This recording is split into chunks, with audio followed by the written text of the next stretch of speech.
엄마, 사실 제가 오늘 온 이유가 따로 있어요. 오빠 지금 뭐 하는 거야? 엄마가 내일 수술 받는다는데 또 그 이야기야? 잠깐만 들어봐. 엄마, 이번에는 정말 확실해요. 진단보험금이라도 좀 도와주실 수 있을까요?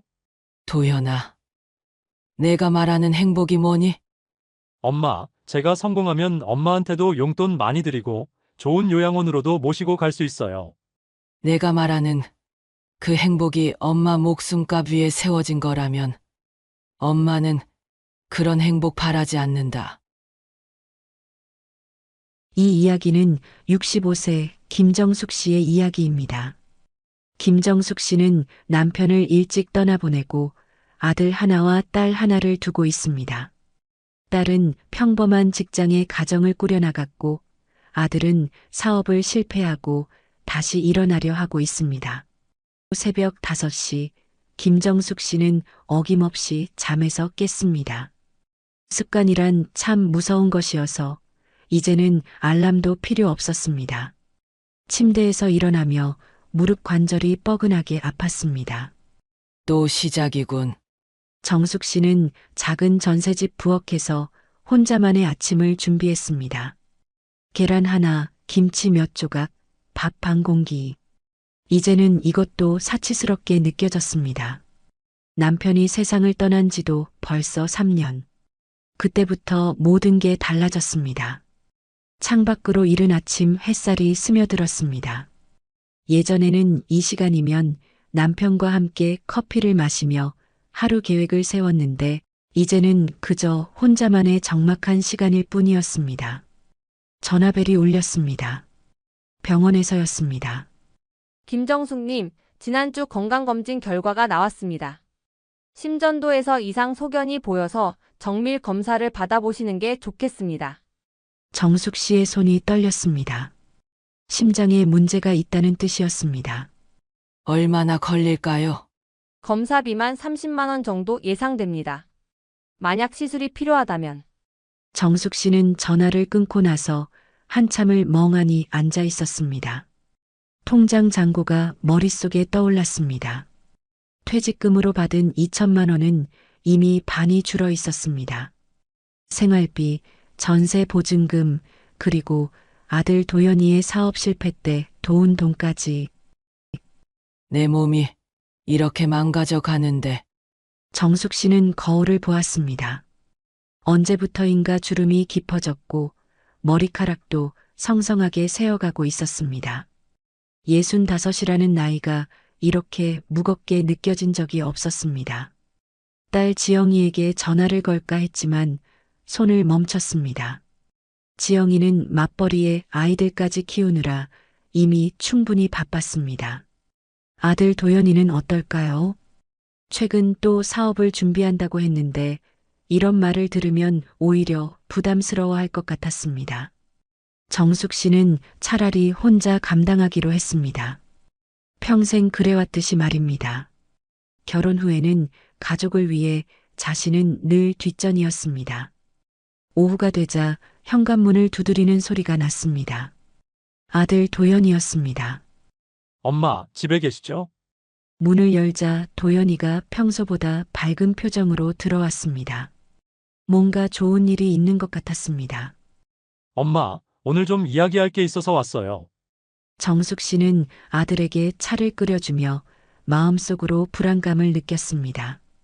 도연이가 이렇게 찾아올 때는 대부분 돈 이야기였습니다. 엄마, 건강은 어때요? 얼굴이 좀 안 좋아 보이는데. 괜찮다. 나이인데 뭐. 정숙 씨는 병원에서 받은 전화 이야기는 하지 않았습니다. 아들이 걱정할까 봐서였지만 사실은 또 다른 부담을 주고 싶지 않아서였습니다. 도연이는 차를 한 모금 마시고 나서 본론을 꺼냈습니다. 엄마, 사실 좋은 기회가 생겼어요. 친구가 온라인 쇼핑몰 사업을 같이 하자고 하는데 이번엔 정말 확실해 보여요. 정숙 씨의 가슴이 철렁했습니다. 또 사업 이야기였습니다. 도연아, 너 지난번에도 그랬잖니. 카페 사업할 때도. 그 전에 치킨집 할 때도 다 확실하다고 했잖니. 엄마, 그때랑 지금이랑 다르다고요. 이번엔 초기 투자금만 있으면 정말 잘 될 것 같아요. 온라인 쇼핑이 요즘 얼마나 잘 되는지 아시잖아요. 도연이의 목소리에는 간절함이 섞여 있었습니다. 지난 2년 동안 연이은 사업 실패로 자존심이 많이 상했을 것입니다. 그래서 얼마나 필요한데? 500만 원만 있으면 돼요. 엄마 퇴직금에서 조금만 빌려주시면 안 될까요? 꼭 성공해서 갚을게요. 정숙 씨는 한숨을 깊이 쉬었습니다. 이미 아들에게 도운 돈이 얼마인지 정확히 기억하고 있었습니다. 첫 번째 사업 때 300만 원, 두 번째 때 200만 원, 그리고 생활비 명목으로 여기저기 도운 돈까지 합치면 거의 1000만 원에 가까웠습니다. 도현아. 엄마도 이제 늙어서 언제 무슨 일이 생길지 모르잖니. 그 돈은 엄마가 아플 때를 대비해서 모아둔 거야. 엄마는 건강하시잖아요. 그리고 지영이 누나도 있고. 이번 기회를 놓치면 정말 후회할 것 같아요. 그때 정숙 씨의 휴대폰이 울렸습니다. 딸 지영이었습니다. 엄마 지금 뭐 하세요? 응. 도현이가 왔어. 아, 오빠가요? 엄마 혹시 병원 결과 나왔어요? 지난주에 검사 받으신다고 하셨잖아요? 정숙 씨는 아들을 쳐다보며 잠시 망설였습니다. 아직 안 나왔어. 엄마 꼭 정밀 검사 받으세요. 돈 걱정하지 마시고. 지금이 가장 중요한 때예요. 전화를 끊고 나자 도연이가 물었습니다. 엄마, 무슨 검사요? 아니야. 그냥 정기검진. 정숙 씨는 진실을 말하지 못했습니다. 아들이 자신의 사업 이야기를 하는 중에 병 이야기를 꺼내기가 어려웠습니다. 엄마, 그럼 어떻게 할까요? 정말 이번이 마지막이에요. 다시는 엄마한테 손 안 벌릴게요. 도연이의 눈에는 간절함과 동시에 조바심이 섞여 있었습니다. 정숙 씨는 아들을 바라보며 복잡한 감정에 휩싸였습니다. 모정이란 것이 이런 것일까요? 합리적으로는 거절해야 한다는 걸 알면서도 아들의 간절한 눈빛을 외면하기가 힘들었습니다. 며칠 생각해 볼게. 엄마, 이 기회는 정말 빨리 결정해야 해요. 다른 투자자들도 관심 보이고 있거든요. 정숙 씨는 아들이 돌아간 후 혼자 남겨진 거실에 앉아 깊은 생각에 빠졌습니다. 심장 검사비 30만 원, 아들이 요구하는 500만 원. 통장 잔고와 계산해 보니 빠듯했습니다. 며칠 뒤 토요일 딸 지영이의 시댁에서 가족 모임이 있었습니다. 시어머니가 생신이라 모든 가족이 모이는 자리였습니다. 정숙 씨는 정장을 꺼내 입으며 거울을 보았습니다. 옷이 예전보다 헐렁해 보였습니다. 요즘 입맛이 없어서 살이 많이 빠졌습니다. 지영이네 집은 강남의 대단지 아파트였습니다. 엘리베이터를 타고 올라가는 동안 정숙 씨는 괜히 위축되는 기분이었습니다. 어머니 오셨네요. 지영이의 시어머니 박순희 씨가 반갑게 맞아주었습니다. 하지만 그 미소 뒤에는 어딘지 모를 우월감이 숨어 있었습니다. 순희 씨, 생신 축하해요. 고맙습니다. 어머님도 건강하게 잘 지내시는 것 같아 다행이에요. 거실에는 이미 많은 사람들이 모여 있었습니다. 지영이의 시댁 식구들, 그리고 도연이도 아내와 함께 와 있었습니다. 할머니, 지영이의 아이들이 달려와 안겼습니다.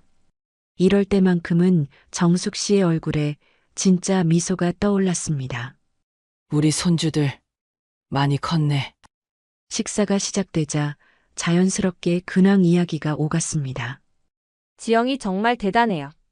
회사 다니면서 애들까지 잘 키우고 어머님까지 챙기고. 지영이의 시누이가 칭찬을 했습니다. 그러게요. 요즘 같은 세상에 부모까지 잘 모시는 며느리가 어디 있어요. 이때 도연이가 술이 취한 목소리로 끼어들었습니다. 우리 엄마도 사실 여유가 있으셔. 퇴직금도 꽤 받으셨고 보험도 잘 들어두셨거든요. 정숙 씨의 얼굴이 순간 화끈해졌습니다. 도현아, 그런 이야기는 아, 엄마. 괜찮아요. 여기 가족들인데 뭘. 사실 우리 엄마가 교직에 계셔서 퇴직금이 꽤 됐어요. 지영이가 황급히 오빠를 말렸습니다. 오빠 그만해. 하지만 분위기는 이미 어색해졌습니다. 박순희 씨가 의미심장한 미소를 지으며 말했습니다. 아, 그러시군요. 그럼 참 좋으시겠어요. 요즘 노후 준비 제대로 안 된 분들 많은데. 정숙 씨는 젓가락을 든 손이 떨렸습니다. 도연이의 말 때문에 마치 자신이 숨겨둔 돈이 많은 것처럼 오해받고 있었습니다. 그게 아니에요. 그냥 평범한. 어머님 겸손하시네요. 요즘 퇴직금으로 노후 자금 마련하기가 쉽지 않은데. 박순희 씨의 말투에는 은근한 비꼬는 뜻이 섞여 있었습니다. 화장실에 다녀오는 길에 정숙 씨는 부엌에서 들리는 대화를 우연히 듣게 되었습니다. 사실 도연이가 사업 자금 때문에 어머님께 손을 벌렸다는 이야기 들었어요. 아, 그래요? 그럼 어머님이 좀 부담스러우시겠네요. 그러게요. 아무리 자식이라도 한계가 있을 텐데. 정숙 씨는 그 자리에 얼어붙었습니다. 자신의 속사정이 이렇게 다른 사람들의 입에 오르내리고 있다는 사실이 충격적이었습니다. 집으로 돌아오는 길, 정숙 씨는 버스 안에서 창밖을 바라보며 눈물을 참았습니다. 다음 날 아침 현관문을 두드리는 소리가 났습니다. 이웃집 한미자 씨였습니다. 정수가 집에 있지? 미자 씨는 정숙 씨의 초등학교 동창이자 오랜 친구였습니다. 같은 아파트 단지에 살면서 서로를 챙기는 사이였습니다. 어머, 미자야. 이게 뭐야? 미자 씨 손에는 큰 봉지가 들려 있었습니다. 텃밭에서 기른 채소들이야. 상추, 깻잎, 고추. 혼자 다 먹기 너무 많아서. 고마워. 들어와서 차라도 한잔하고 가. 두 사람은 부엌 탁자에 마주 앉아 차를 마시며 이야기를 나누었습니다. 정수가 요즘 얼굴이 안 좋아 보이는데 무슨 일 있어? 정숙 씨는 잠시 망설이다가 속마음을 털어놓았습니다. 미자야. 나 요즘 정말 힘들어. 왜? 무슨 일인데? 또 사업 자금 달라고 하는데. 나는 심장 검사를 받아야 하는 상황이야. 그런데 돈은 한정돼 있고. 미자 씨는 정숙 씨의 손을 잡으며 말했습니다. 정수가 너 자꾸 그러면 안 돼.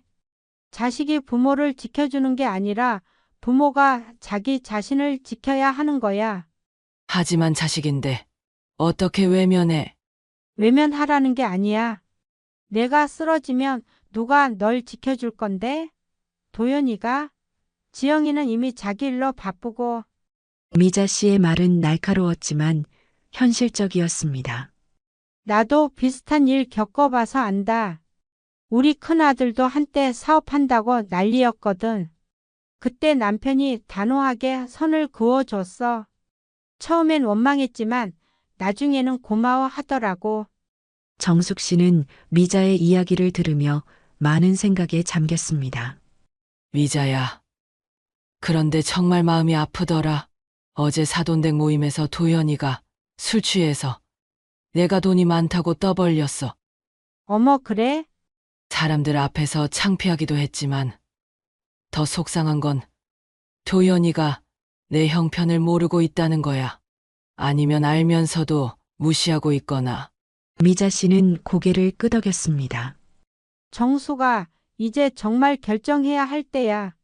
내 몸 상태도 좋지 않은데 자식 때문에 계속 고민만 할 거야. 그래도 내가 도와주지 않으면 도연이가 어떻게 될까봐.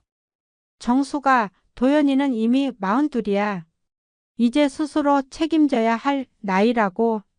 점심을 함께 먹으며 미자 씨는 더 구체적인 조언을 해줬습니다.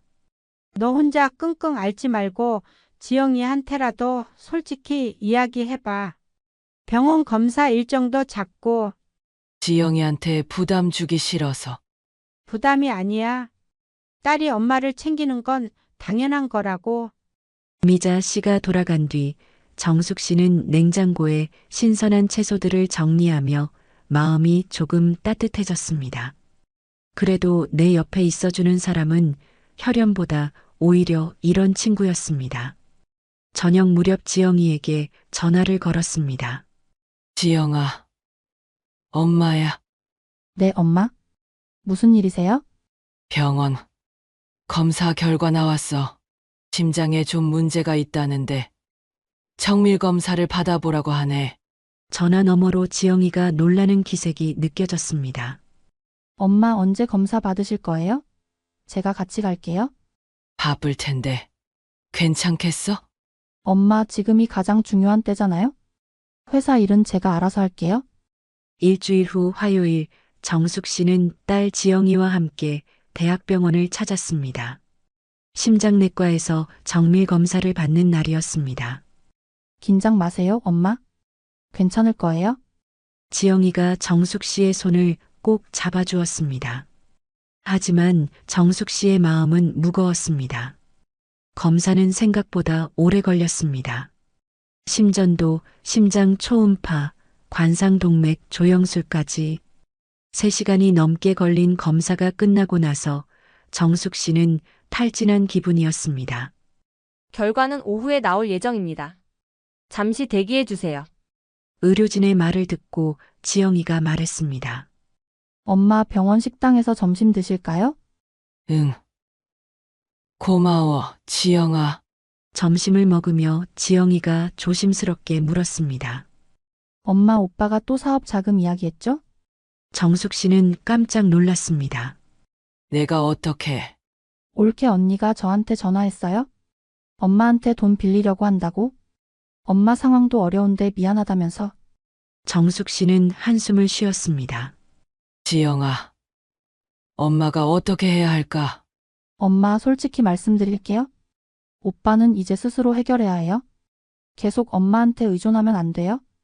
오후 2시 드디어 검사 결과가 나왔습니다.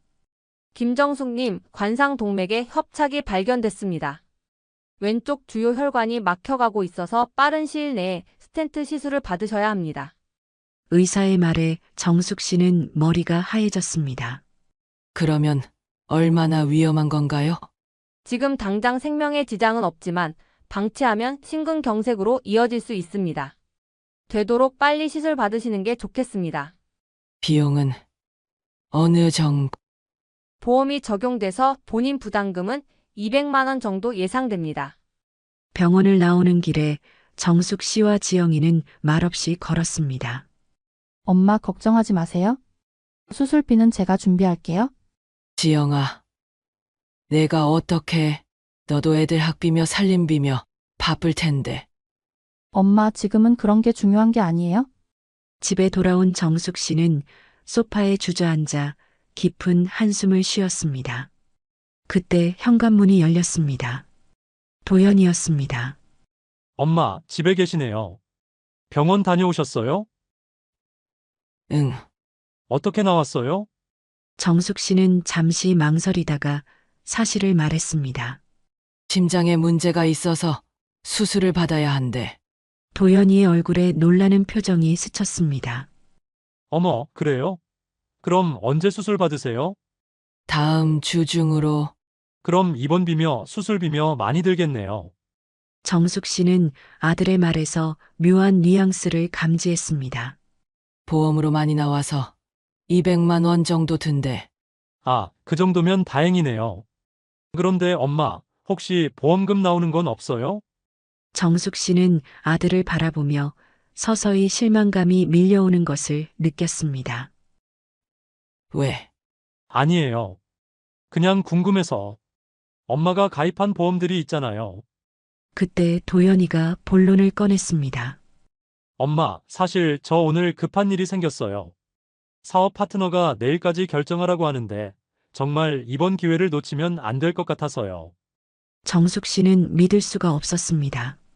도현아, 엄마가 지금 수술을 앞둔 상황인데. 엄마, 수술은 보험으로 다 해결되잖아요. 그리고 제가 성공하면 엄마한테도 도움이 되는 거고요. 정숙 씨의 가슴이 철렁했습니다. 아들에게 자신의 건강보다 사업이 더 급한 일이었던 것입니다. 그날 밤 정숙 씨는 잠을 이룰 수가 없었습니다. 아들의 말이 계속 머릿속을 맴돌았습니다. 새벽 3시쯤 가슴이 답답해서 화장실에 가다가 현기증을 느끼며 쓰러졌습니다. 바닥에 주저앉은 정숙 씨는 한참 동안 일어날 수가 없었습니다. 심장이 빠르게 뛰고 식은땀이 났습니다. 다음 날 아침 일찍 지영이가 전화를 걸어왔습니다. 엄마 안녕히 주무셨어요? 지영아, 정숙 씨의 목소리가 평소와 달랐습니다. 엄마 무슨 일 있으세요? 목소리가 이상해요? 어젯밤에 좀 힘들었어. 지금 당장 갈게요. 1시간 후 지영이가 급히 달려왔습니다. 정숙 씨의 창백한 얼굴을 보자 놀라며 말했습니다. 엄마 응급실 가야 해요? 괜찮아. 그냥 잠을 못 자서 그래. 아니에요. 지금 상태가 심상치 않아 보여요? 지영이는 정숙 씨를 부축해서 병원으로 데려갔습니다. 응급실에서 간단한 검사를 받은 결과 스트레스성 부정맥이라는 진단을 받았습니다. 어머님, 요즘 스트레스를 많이 받으셨나요? 의사가 물었습니다. 좀 그런 일이 있었어요. 수술 전까지는 안정을 취하시고 스트레스 받는 일은 피하세요. 병원에서 나오는 길에 지영이가 말했습니다. 엄마, 제가 며칠 집에서 같이 있을게요. 내가 바쁜데 어떡해. 엄마가 지금 가장 중요해요. 회사에는 제가 이야기할게요. 오후에 도연이가 전화를 걸어왔습니다. 엄마, 응급실 갔다고 들었는데 괜찮으세요? 응. 괜찮다. 그럼 다행이네요. 엄마, 그런데 어제 이야기 좀 더 해볼까요? 지영이가 전화를 받았습니다. 오빠 지금 엄마 상태가 어떤지 알아? 스트레스 때문에 응급실까지 간 거야? 그러게 왜 그렇게 스트레스를 받으셔? 수술하면 다 괜찮아질 텐데. 오빠 지금 그런 말 할 때가 아니야? 엄마가 오빠 때문에 얼마나 고민하고 있는지 몰라? 지영아, 그게 무슨 말이야? 나도 엄마 걱정돼서 그러는 거야. 지영이는 전화를 끊고 나서 정숙 씨에게 말했습니다. 엄마 이제 정말 결정하세요?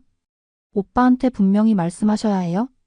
그날 저녁 지영이는 정숙 씨를 위해 죽을 끓여주며 이야기했습니다. 엄마, 사실 제가 오빠 사업 이야기 들을 때마다 속상했어요. 왜?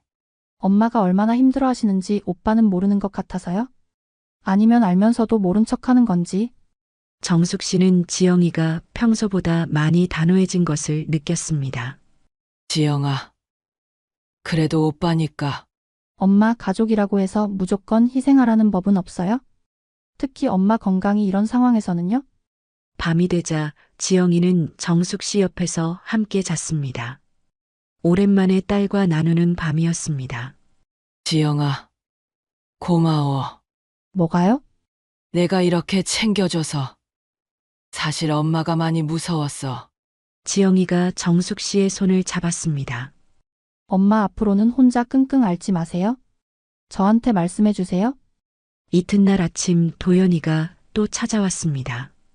하지만 이번에는 분위기가 달랐습니다. 지영이가 현관에서 오빠를 막아섰습니다. 오빠, 엄마 지금 쉬고 있어? 지영아, 잠깐만. 중요한 이야기가 있어서. 오빠 솔직히 말할게. 지금 오빠가 엄마한테 하는 일이 뭔지 알아? 도연이의 얼굴이 굳어졌습니다. 무슨 뜻이야? 엄마가 심장 수술을 앞둔 상황에서 사업 자금 달라고 하는 게 말이 돼? 지영아, 나도 절박해서 그러는 거야. 이번 기회를 놓치면 정말. 오빠 그 말 지겨워. 맨날 이번이 마지막이라고 하면서. 그때 정숙 씨가 방에서 나왔습니다. 뭘 그렇게 큰 소리로 이야기하니. 엄마? 도연이가 정숙 씨를 보며 다시 한번 간청했습니다. 엄마, 정말 이번만요. 꼭 성공해서 엄마 병원비도 제가 다 해결할게요. 정숙 씨는 아들을 바라보며 서서히 결심이 굳어지는 것을 느꼈습니다. 그리고 그날 오후 정숙 씨는 지영이와 함께 수술 전 준비를 위해 병원에 다녀왔습니다. 돌아오는 길에 지영이가 조심스럽게 말했습니다. 엄마, 오빠 일은 신경 쓰지 마세요. 엄마가 지금 가장 중요해요. 지영아. 엄마가 오빠한테 너무 냉정한 거 같니? 아니에요. 오빠가 철이 없는 거죠. 44살이면 이제 독립해야 할 나이예요? 정숙 씨는 지영이의 말에 많은 위로를 받았습니다. 평소 차분하고 현실적인 딸이지만 자신을 진심으로 걱정해주는 마음이 느껴졌습니다. 저녁 무렵 이웃미자 씨가 찾아왔습니다. 정수가 수술 날짜 잡았다면서? 응. 내일 모레야. 걱정 마. 요즘 의술이 좋아져서 그런 수술은 간단하다고 하더라. 미자 씨가 손에 든 보온병을 내밀었습니다. 삼계탕 끓였어. 수술 전에 몸 보신 좀 해. 고마워. 미자야.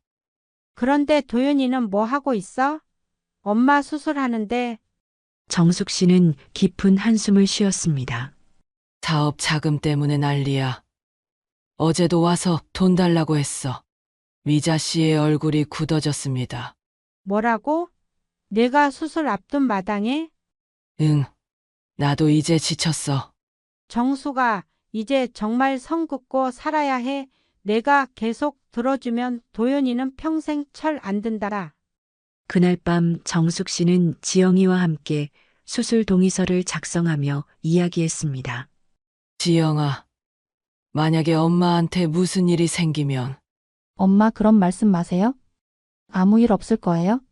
그래도 혹시 모르니까 엄마가 모아둔 돈 있잖아. 그걸로 너희들 뒷바라지 하려고 했는데 엄마 저희는 괜찮아요? 엄마가 건강하게 오래 사시는 게 더 중요해요? 정숙 씨는 딸의 말에 눈물이 났습니다. 같은 자식인데 왜 이렇게 다를까요? 엄마 우세요? 아니야. 고마워서 그래. 지영이가 정숙 씨의 어깨를 토닥여 주었습니다. 엄마 앞으로는 엄마를 위해서 사세요. 자식들 눈치 보지 마시고. 그 말이 정숙 씨의 마음 깊은 곳을 울렸습니다. 평생 누군가를 위해 살아왔는데 이제는 자신을 위해 살아도 된다는 허락을 받은 기분이었습니다. 다음 날 아침 일찍 도연이가 또 전화를 걸어왔습니다. 엄마, 어제 이야기 좀 더 해봐요. 정숙 씨는 전화를 받지 않았습니다. 지영이가 대신 받았습니다. 오빠 엄마 지금 수술 준비 중이야? 그런 이야기는 나중에 해. 지영아, 정말 급해서 그래. 오늘 중으로 결정해야 해. 오빠 진짜 철 좀 들어. 엄마가 지금 어떤 상황인지 정말 모르겠어? 지영이가 전화를 끊고 나서 정숙 씨에게 말했습니다. 엄마 오빠 전화는 당분간 받지 마세요. 지영아. 그래도 엄마 지금은 엄마 건강이 최우선이에요? 정숙 씨는 고개를 끄덕였습니다. 이제 정말로 자신을 지킬 때가 왔다는 걸 깨달았습니다. 오후에 미자 씨가 다시 찾아와서 정숙 씨와 함께 이야기했습니다. 정수가 내가 볼 때는 내가 너무 오랫동안 희생만 했어. 그게 엄마 노릇이라고 생각했거든. 엄마 노릇이 무조건 희생하는 게 아니야. 때로는 단호해야 하는 것도 엄마 노릇이라고. 미자 씨의 말에 정숙 씨는 많은 것을 깨달았습니다. 미자야. 내일 수술 잘 되면 우리 같이 여행이라도 가볼까? 좋지. 어디든 가자. 우리도 이제 우리 인생 살아야지. 그날 저녁 정숙 씨는 일찍 잠자리에 들었습니다. 내일이면 새로운 시작이 될 것 같았습니다. 지영이가 옆에서 책을 읽으며 지키고 있었습니다. 지영아, 네 엄마. 고마워. 정말 고마워. 엄마 당연한 거예요? 푹 주무세요. 정숙 씨는 오랜만에 마음 편히 잠들 수 있었습니다. 내일 수술에 대한 두려움보다는 새로운 인생에 대한 기대감이 더 컸습니다. 수술 전날 밤 정숙 씨는 창가에 앉아 밖을 내다보고 있었습니다. 내일이면 가슴을 열고 혈관에 스텐트를 넣는 수술을 받게 됩니다. 마음은 의외로 평온했습니다. 지영이는 옆에서 수술 동의서를 정리하고 있었습니다. 엄마 내일 수술 시간이 오전 9시예요? 8시까지 병원에 가야 해요? 응. 알겠어. 그때 현관 초인종이 울렸습니다. 늦은 시간인데 누가 왔을까요? 누구세요? 엄마, 저예요, 도연이요. 지영이가 인상을 찌푸렸습니다. 오빠가 왜 이 시간에? 정숙 씨는 잠시 망설이다가 문을 열어주었습니다. 도연이는 평소와 다르게 정장을 차려입고 왔습니다. 손에는 꽃다발까지 들고 있었습니다. 얼굴에는 간절한 표정이 가득했습니다. 엄마, 내일 수술 잘 되실 거예요. 이 꽃이라도 드리고 싶어서. 고마워. 도연아. 정숙 씨는 꽃다발을 받아들였지만 마음 한편으로는 불안했습니다. 도연이가 이렇게 정중하게 나올 때는 대개 뭔가 부탁할 일이 있을 때였습니다. 엄마, 수술 무섭지 않으세요? 괜찮다 의사 선생님이. 간단한 수술이라고 하셨어.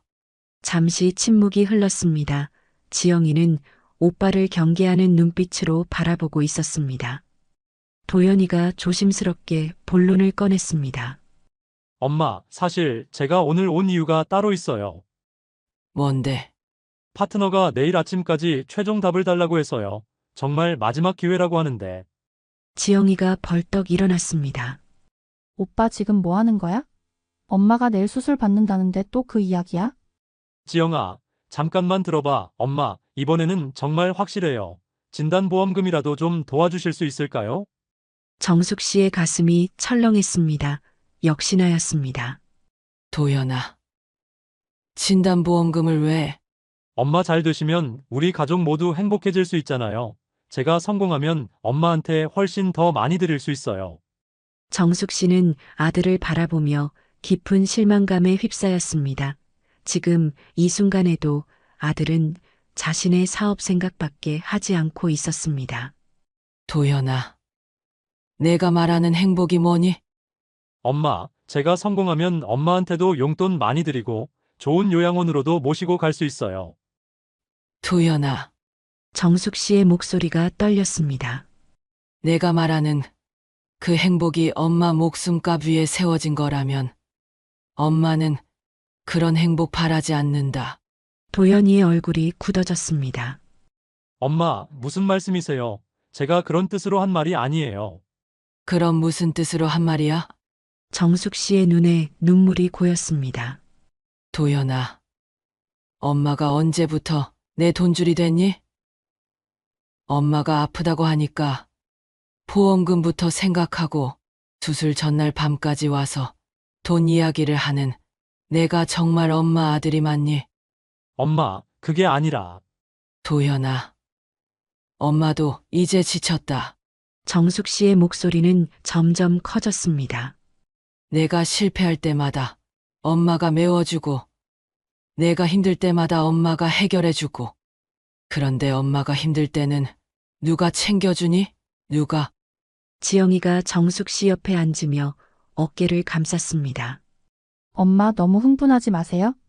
하지만 정숙 씨는 멈추지 않았습니다. 평생 참아왔던 말들이 쏟아져 나왔습니다. 도연아. 솔직히 말해봐. 엄마가 세상을 떠나면 내가 물려받을 수 있는 돈이 얼마나 될지 계산해봤지?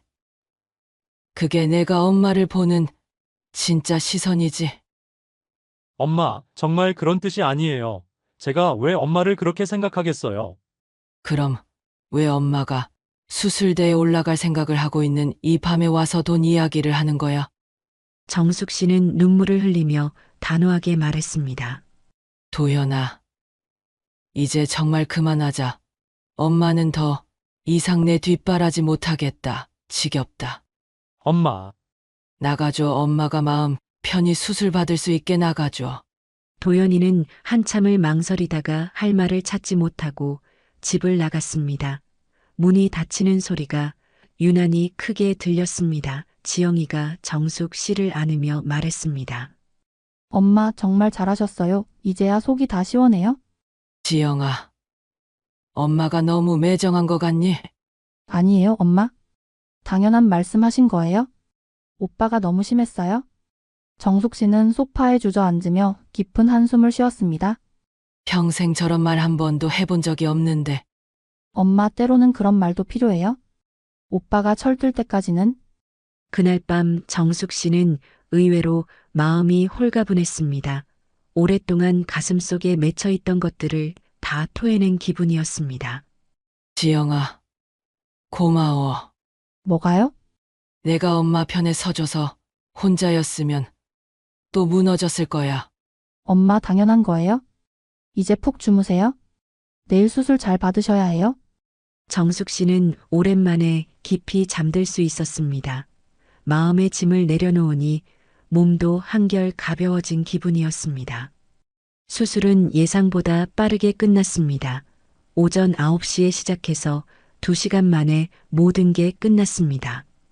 정숙 씨가 회복실에서 눈을 떴을 때 가장 먼저 보인 것은 지영이의 안도한 얼굴이었습니다. 엄마 깨어나셨어요? 수술 정말 잘 되셨어요? 끝났어? 네, 의사 선생님이 완벽하게 성공했다고 하세요? 정숙 씨는 가슴을 만져보았습니다. 그동안 느꼈던 답답함이 많이 사라진 것 같았습니다. 정말 신기하네. 숨쉬기가 훨씬 편해졌어. 회복병동으로 옮겨진 후 의사가 찾아왔습니다. 김정숙님, 스텐트 시술이 아주 성공적으로 끝났습니다. 막혔던 혈관이 완전히 뚫렸어요. 고맙습니다. 선생님. 이제 건강하게 지내실 수 있을 거예요. 다만 정기적으로 검진은 받으셔야 합니다. 의사가 나간 후 지영이가 말했습니다. 엄마 정말 다행이에요? 응. 지영아, 덕분이야. 회복 기간 동안 지영이가 매일 병원에 와서 간병을 해주었습니다. 회사 일도 미루고 정숙 씨만 돌봤습니다. 지영아, 회사는 괜찮아? 괜찮아요? 엄마가 지금 가장 중요해요? 사흘째 되는 날 도연이가 잠깐 병문안을 왔습니다. 어색한 표정으로 과일 바구니를 들고 있었습니다. 엄마, 어떠세요? 괜찮다. 수술 잘 되셨다니 다행이에요. 짧은 대화 후 도연이는 금세 자리를 떴습니다. 무슨 말을 해야 할지 모르는 것 같았습니다. 일주일 후 퇴원하는 날 지영이가 제안했습니다. 엄마 회복도 할 겸 우리 여행 갈까요? 여행을? 네, 제주도나 부산으로요. 애들도 할머니랑 여행 가고 싶다고 하는데요. 정숙 씨는 손주들 생각에 마음이 따뜻해졌습니다. 그래. 좋다. 오랜만에 바다나 보자. 한 달 후 정숙 씨는 지영이 가족과 함께 제주도로 3박 4일 여행을 떠났습니다.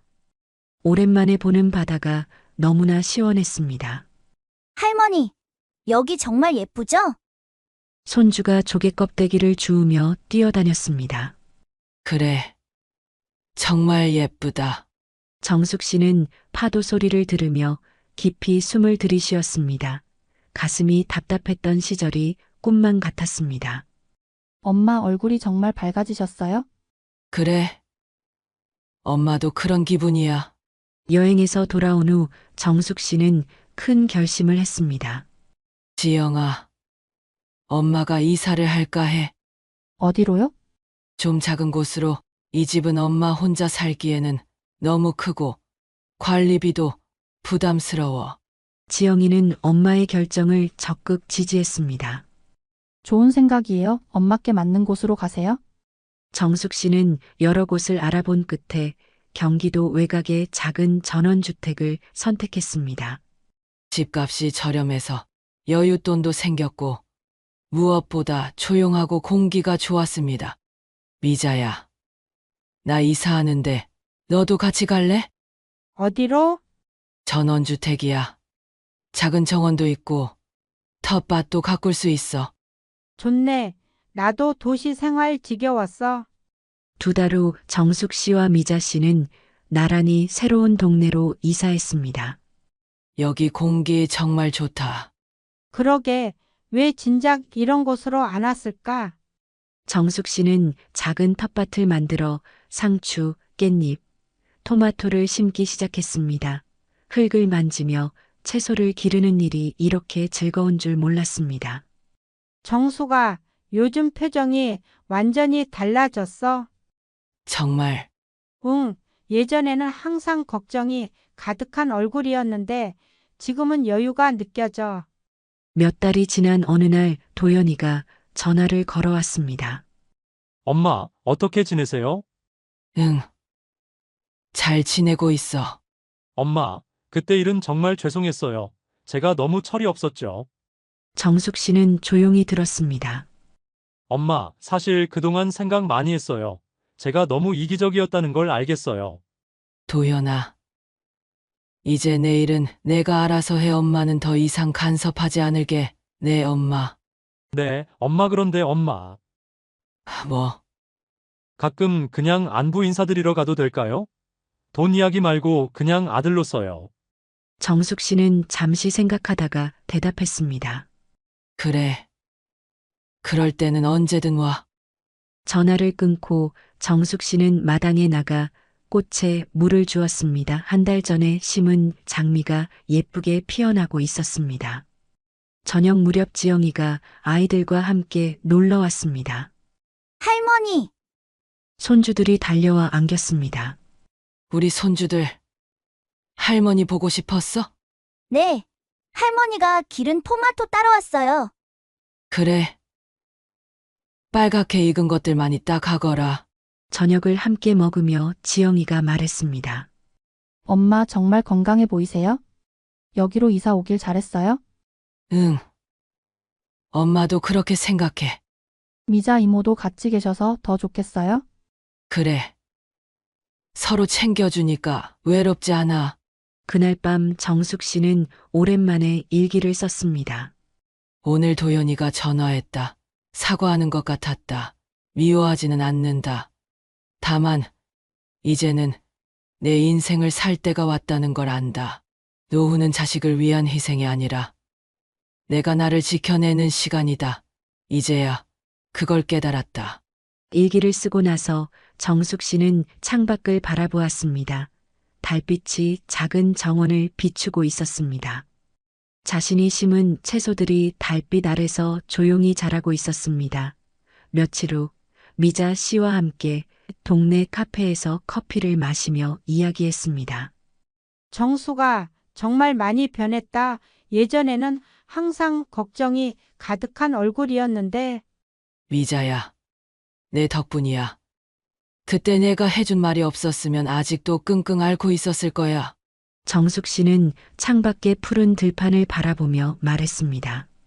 미자야, 우리 내년에는 여행도 가고 그래 보자. 좋지, 어디로 갈까?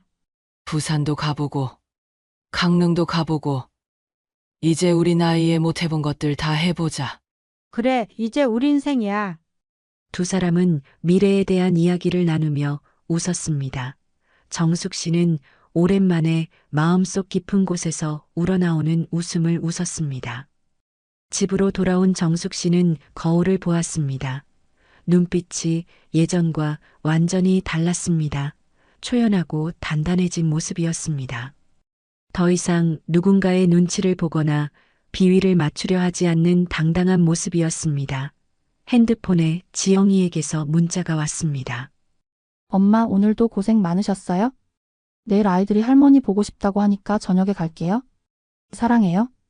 정숙 씨는 미소를 지으며 답장을 보냈습니다. 엄마도 사랑한다. 내일 맛있는 거 해놓고 기다릴게. 저녁 무렵 정숙 씨는 텃밭에서 따온 상추와 깻잎으로 쌈을 싸먹으며 혼자만의 시간을 즐겼습니다. 더 이상 누군가를 기다리거나 눈치 보지 않는 온전한 자신만의 시간이었습니다. 자신이 직접 기른 채소의 맛이 이렇게 달콤할 줄 몰랐습니다. 그동안 놓쳤던 작은 행복들이 이렇게 소중한 줄도 몰랐습니다. 하늘에는 별이 총총히 떠오르기 시작했습니다. 도시에서는 보기 힘들었던 많은 별들이 정숙 씨를 반겨주었습니다. 정숙 씨는 그 별들을 바라보며 깊이 숨을 들이쉬었습니다. 가슴이 시원하고 편안했습니다. 심장 수술 이후 이렇게 깊고 시원한 숨을 쉴 수 있다는 것이 감사했습니다. 이제 진짜 내 인생이 시작이구나. 정숙 씨는 그렇게 중얼거리며 평생 처음으로 진정한 자유를 만끽했습니다. 다음 날 아침 일찍 일어나 텃밭에 물을 주며 정숙 씨는 생각했습니다. 지난 몇 달간의 일들이 꿈만 같았습니다. 그 모든 고통과 갈등을 겪고 나서야 진짜 자신을 찾을 수 있었습니다. 토마토가 빨갛게 익어가고 있었습니다. 상추는 푸르게 자라고 있었습니다. 모든 것이 제자리를 찾아가고 있었습니다. 정숙 씨도 마찬가지였습니다. 이제야 자신의 자리를 찾았습니다. 누군가를 위해 희생하는 자리가 아니라 자신을 위해 살아가는 당당한 자리를 말입니다. 아직도 도연히 걱정은 됩니다. 하지만 더 이상 그 걱정이 자신을 짓누르지는 않았습니다. 아들은 이제 스스로 자신의 길을 찾아가야 할 나이였습니다. 오후에 지영이가 약속대로 아이들과 함께 찾아왔습니다. 저녁을 함께 먹으며 지영이가 말했습니다. 엄마 정말 행복해 보이세요? 응.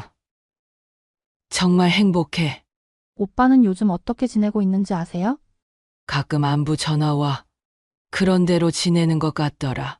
엄마가 선을 그어주시니까 오빠도 이제 정신 차리는 것 같아요? 정숙 씨는 고개를 끄덕였습니다. 사람은 때로는 단호함이 필요한 것 같아. 밤이 되어 지영이 가족이 돌아간 후 정숙 씨는 혼자 남은 거실에서 차를 마시며 하루를 정리했습니다. 이제 정말로 자신만의 인생이 시작된 것 같았습니다. 65이라는 나이가 늦은 게 아니라 새로운 시작이라는 생각이 들었습니다. 핸드폰을 보니 도연이에게서 간단한 문자가 와 있었습니다. 엄마, 건강하게 지내세요. 가끔 안부 여쭤볼게요. 정숙 씨는 짧게 답장을 보냈습니다. 응. 너도 건강해라. 더 이상 길고 감정적인 메시지를 주고받을 필요가 없었습니다. 이제는 적당한 거리를 유지하는 것이 서로에게 좋다는 걸 알았습니다. 잠자리에 들기 전 정숙 씨는 마지막으로 일기를 썼습니다. 오늘 지영이와 손주들이 다녀갔다. 행복한 하루였다. 이제 정말로 내 인생을 사는 것 같다.